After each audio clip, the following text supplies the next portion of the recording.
time for Wave 3 Listens Live on Kentuckiana's first live local TV talk show, all hosted by John Ramsey. This is Wave 3 Listens Live. And welcome to Wave 3 Listens Live and another work week. I hope you had a fantastic weekend. Hopefully you were inside in the air conditioning. Man, it is hot. Okay, here's my transition. We have a very hot show today. Brookstone Financial is here, Seth Stewart, and he's going to help you with your roadmap to retirement. We've got a lot of things to chat about. Okay, first topic here, I thought it was interesting. So I look at Seth's tie, and you know, Seth's the managing partner, so I'm going, wow, that is an expensive Italian tie. That is beautiful. I said, that's a cool color.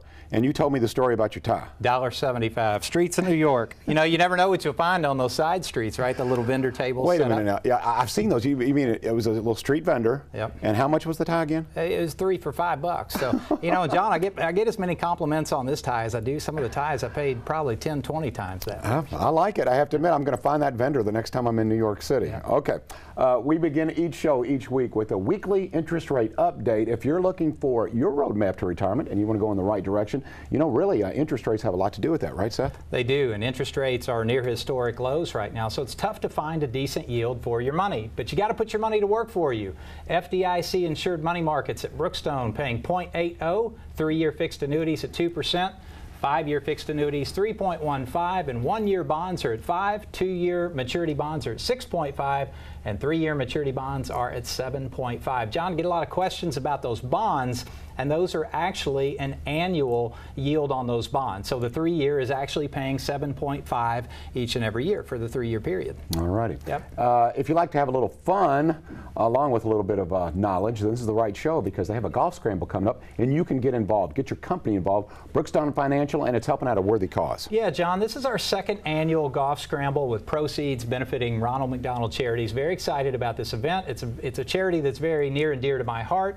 We have 2 dates scheduled. Actually, the Wooded View over in Clarksville, Indiana is Saturday, July 18th. That's a shotgun start at 8 a.m. And then out in Jasper, Indiana, Sultan's Run Golf Course, beautiful golf course, Saturday, August 8th, shotgun start, 8 a.m. It's $300 per team on a 4-man scramble, and we have added a $50,000 cash prize hole-in-one. And also on top of that, there's going to be a lot of great prizes and a lot of great interaction. Meet the team at Brookstone at this event. There we go. Yeah, and bring your buddies and do something for the Ronald McDonald House here locally. All right, Seth Stewart, got to talk to you. Last week, I thought this was interesting. We were talking about folks who have annuities from certain companies. And a lot of these companies are offering buyouts. And it's tough. There's a reason they're offering the buyouts, so you just got to be careful. So if you have a company approaching you, maybe you should approach Brookstone Financial and ask for their professional expertise. Yeah, John, there's some interesting things going on in the annuity world, and this has really developed over the past couple of years. Early on, when these living benefit riders started coming out, being attached to annuities, and even death benefit riders, a lot of the companies kind of miscalculated what the true cost or the future cost of those living benefits and death benefit riders may be. Here's what we're seeing now. We're seeing a lot of companies issue buyout offers, offering to buy you out of that annuity contract for a lump sum if, in fact, you do choose to walk away early. Here's an example of a few of the companies. Some of these companies are actually offering buyouts as we speak, and there's other companies here on the screen where they have some very beneficial provisions that are really leaned more toward the client early on, and they've had to make some significant adjustments. But keep in mind, annuities are contracts, so if you have one of these old contracts, there may be some very beneficial provisions hidden within the fine print, and you need to get with us at Brookstone Financial so we can help you understand how to maximize everything that you've been paying for when it comes to that annuity contract. I would think if they're offering buyouts, there is a reason for that. Maybe they're going, you know what, perhaps these people will kind of be enticed by money now, and we're going to end up paying on the back end of this, so let's try to get it out front, right? And that's just it, John. They know over life expectancy they're going to be paying well more than the buyout offer they're actually offering to the clients. So, you know, if you've received one of these letters, if one of the companies on the screen that you saw earlier, if you have an annuity with one of those companies, definitely give us a call, Brookstone Financial. We want to help you get the most out of your annuity. today's topic. Now, this is interesting because you and I were discussing this beforehand, and it's questions that government employees should ask before retirement. 6 questions, and these are all very valid. But I made the claim, and you said, "Yep, okay." I said, "I think most of these questions are really would serve all of us well to ask ourselves before retirement." And that's absolutely right. Yeah, John, I'm glad you pointed that out, because we are going to talk about 6 questions relating, some of them directly to government employees, but then a lot of them are going to apply to pretty much everyone, anyone nearing or in retirement. But in particular, some government employees out there have some very unique provisions, maybe of their pensions and how those pensions may affect their Social Security benefits in the future. Some of them have lump sum options that they may not be aware of. So there's a lot of factors that drive some decisions in state and federal government employees that may not apply to private sector employees. And we do a lot of work with state and federal employees, so we really understand the nuances of these pensions and what's known as pension offsets, how it relates to Social Security. Yeah, before we get into today's topic, and we'll do that in detail in the next segment. Before we do, though, for those who are out there and you go, "You know what, I have been thinking about retirement. I think I'm together. I'm not quite sure."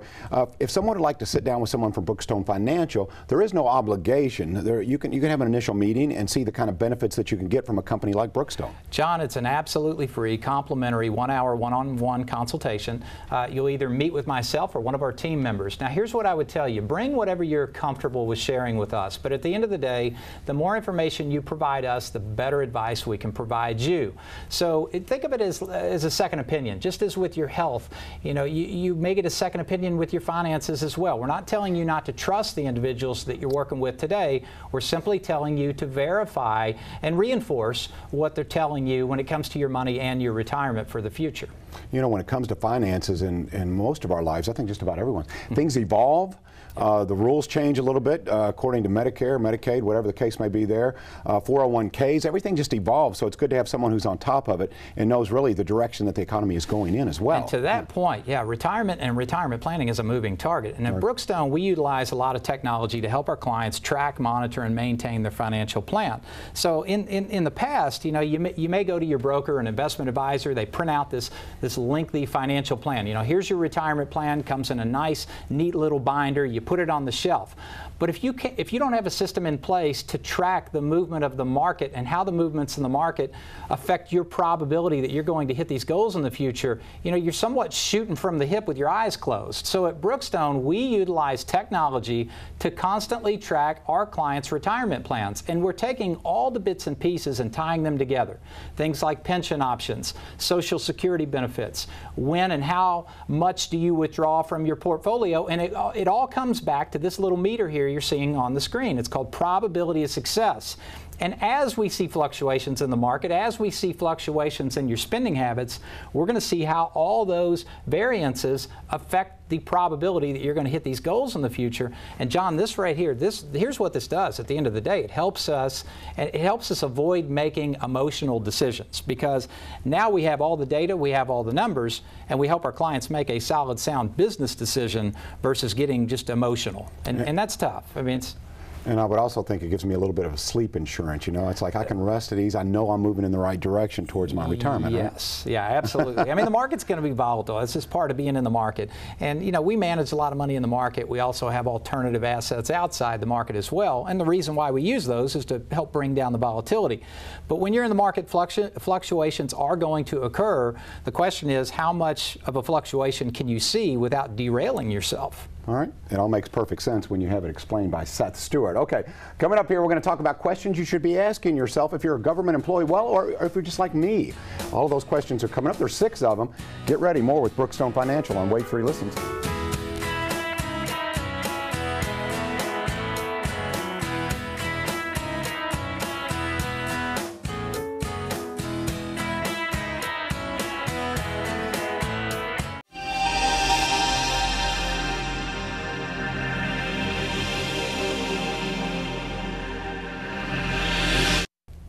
Welcome back. Seth Stewart is here with us. We're talking about retirement questions you should ask yourself. We have a list of 6, and there is a little bit of focus here on government employees because it's a little bit different. They have a few nuances and a few benefits that perhaps a lot of us do not have. They do, yeah. There's some unique opportunities and some unique decisions that will be made, in particular by state and federal employees, or may be made by state and federal employees. And at Brookstone, we work a lot with government employees. So if you're watching today, you are a state or federal employee, you need to come in and see us before you make those pension election options, and let us help you understand how that option may affect your Social Security benefits in the future. All right, let's take a question number 1. It's rather broad, but Seth's going to help us out. First question, when can I afford to retire? This is where it all begins, John. When can you afford to retire? First of all, I suggest that everyone put together a household budget, and this is one of the exercises we run all of our clients through and people from the community when they come see us. One of the first questions is, do you have a budget? You got to have a budget, because if you don't have a budget, you really have nothing to really shoot for, no goal. We typically estimate that you're probably going to need somewhere between 80 to 90% of your current spending in retirement, or your current income when it comes to retirement income. Pension and Social Security gaps filled by investments. Here's what I mean by that.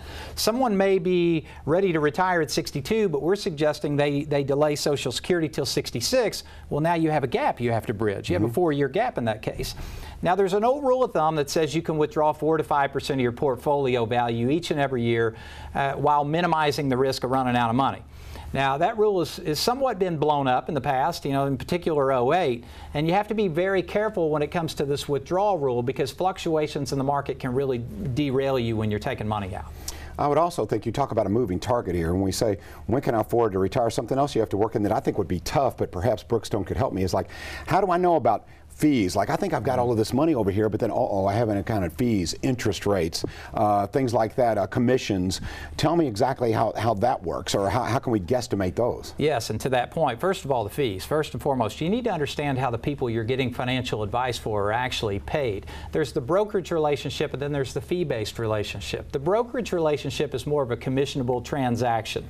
The fee-based relationship puts the advisor in a position of having a vested interest in seeing their in the best interest of seeing their clients succeed. So, for example, if we're charging a client 1% to manage their portfolio, obviously we want to see that portfolio go in one direction, which is up. We're going to play offense and we're going to play defense to get the most growth possible. When it comes to rates of return, interest rates, John, as you mentioned, 3% is kind of a moving target, because that's somewhere near the 30-year average of inflation. So if you're not averaging 3% on your money each and every year, you could slowly be going broke and not even realize that your buying power is slowly being eroded. Interesting. Okay, 6 questions. Let's go to question number 2 now. What does my dream retirement look like? Now, this is different. I would guess you've got to be realistic first and foremost. Well, that's just it, John. I mean, some people walk into the office, they think we're magicians. Some people walk in, they have very realistic goals. So, yeah, you do have to have somewhat realistic goals based upon what you've accumulated, what you've saved, or maybe what pension options you have available to you. We focus on what's called goal-based planning. The number one goal, number one of importance anyway, is net spendable income. When I say net, that's important because we have to account for taxes in the future. And tax rates right now are historically low. We're assuming at Brookstone Financial we're likely to see higher tax rates in the future. So our system will help us analyze, okay, what's going to happen if tax rates gradually increase? The other one is healthcare costs. John, this really blindsides folks in retirement. Healthcare costs eroding their buying power. And I mentioned 3% inflation earlier.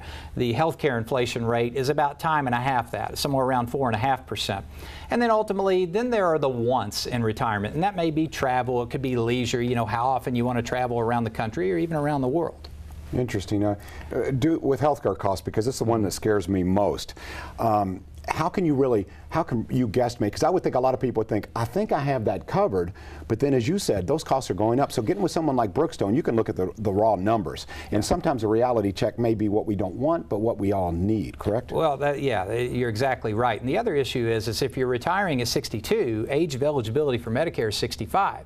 So unless your employer is providing that 3-year bridge to Medicare, you may have to go out on the secondary market and purchase an individual policy to get you to age of eligibility eligibility for Medicare.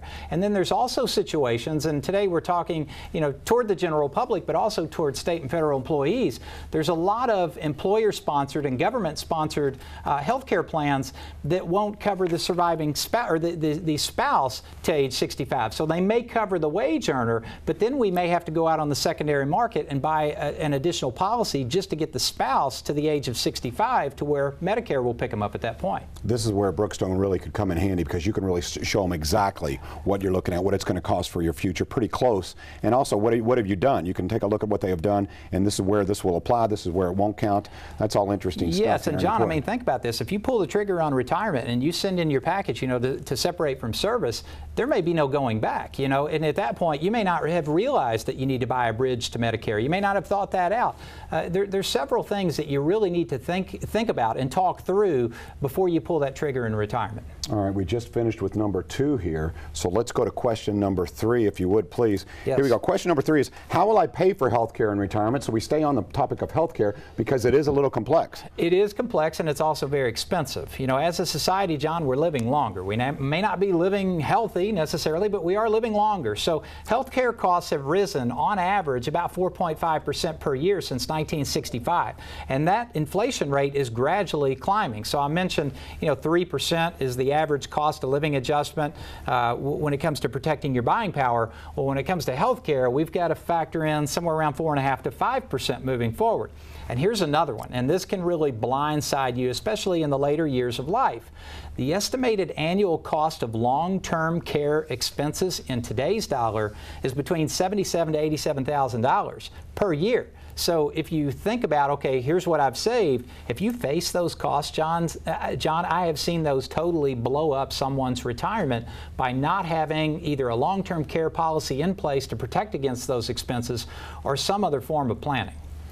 Government employees, again, one of the benefits of being a government employee, don't they have a higher quality insurance, and that's something that could help with this, right? Some of them do, and actually there's also some group long-term care plans, and I've actually had this happen, John. I had a client retire from a large local manufacturing facility, so it wasn't a government employee, but it was a large local manufacturer. They retired, and then 2 years after retirement, they started shopping for long-term care insurance.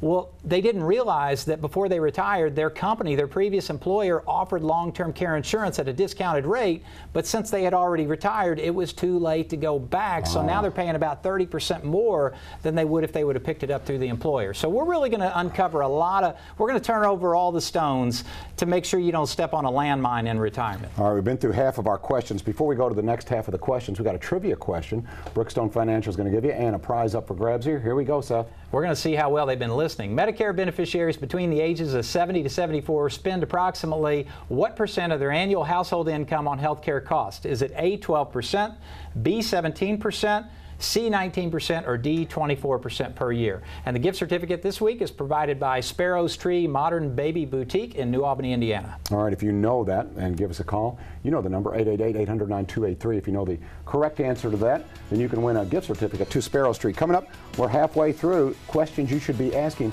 particularly if you're a government employee as you head into retirement. We'll be right back. More with Brookstone Financial.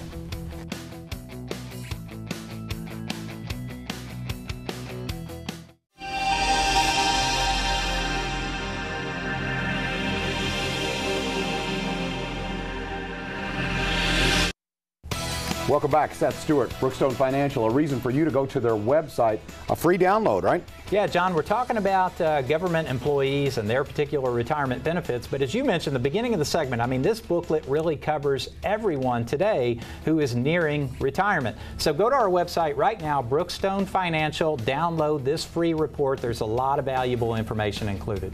All right, we're talking about 6 questions. And again, we're focusing a little bit on government employees, but I think this probably applies to you as well. There are a few nuances, but of course, Seth will describe and talk about those a little bit.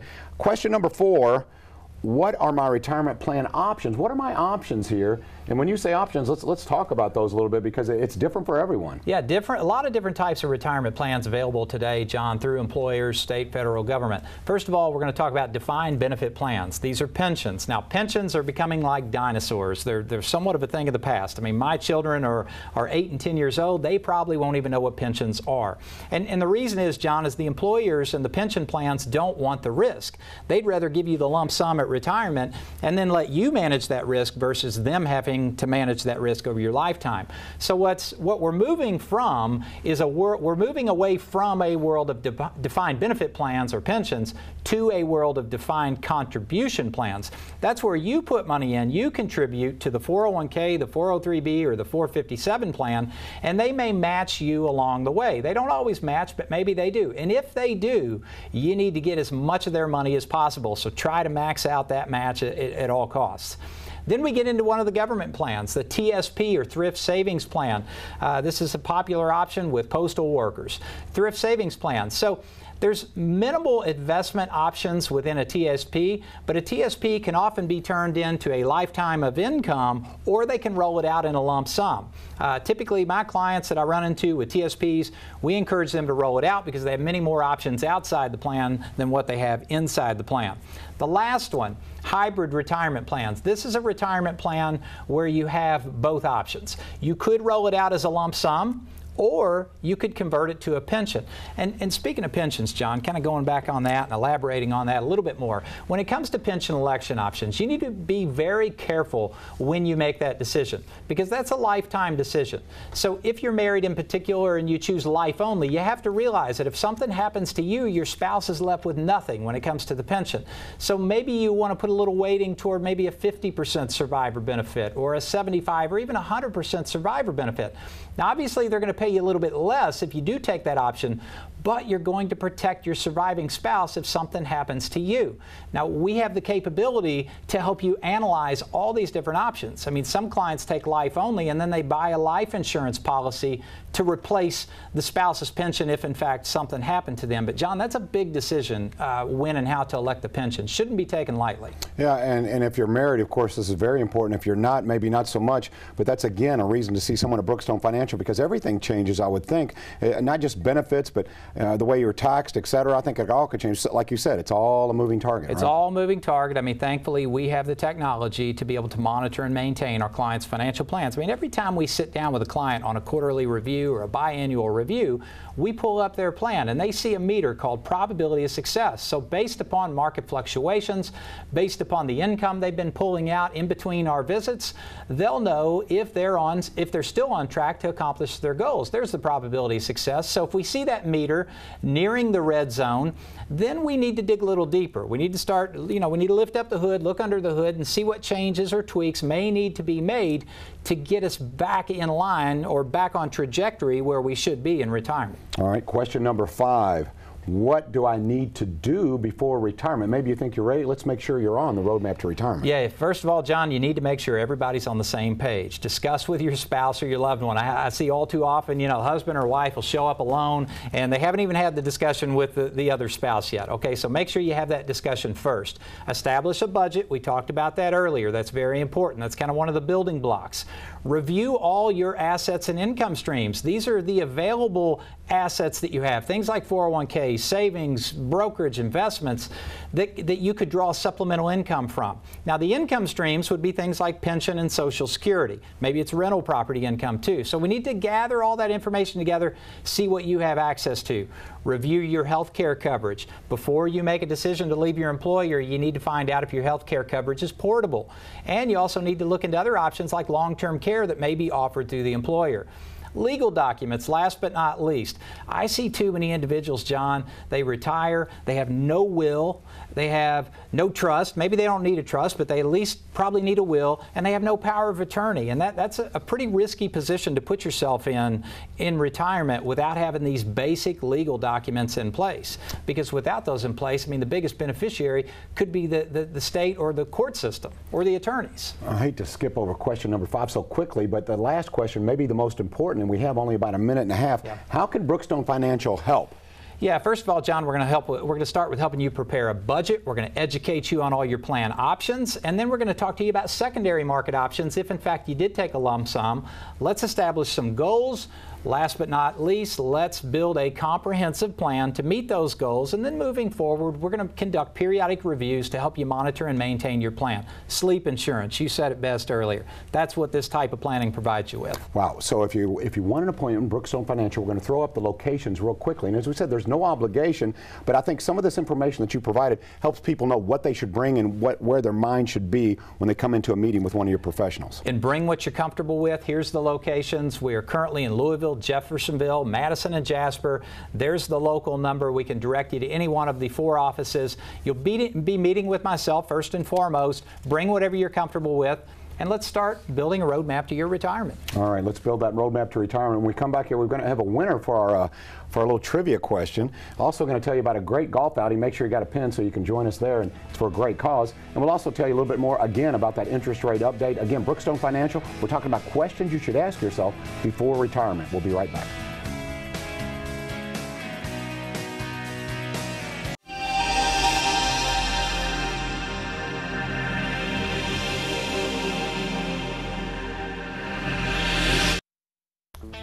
We are back, Brookstone Financial. We have a winner, Seth. Yeah, John, the answer is B, 17%. Between the ages 70 and 74, healthcare costs can basically consume up to 17% of your income. Now that number jumps to 24% between the ages of 80 to 85. The winner's Patricia House. Congratulations, Patricia. Way to go, Patricia. All right, if you'd like to swing the clubs, here we go. Good weather is on the way, I promise. This will be a great outing. Yeah, hopefully it'll be a little cooler. Second annual golf scramble, proceeds to benefit Ronald McDonald Charities. 2 dates, July 18th out at Wooded in Clarksville, and Saturday, August 8th at Jasper, Indiana, Sultan's Run Golf Course. You can go to our website or call the number to get more information.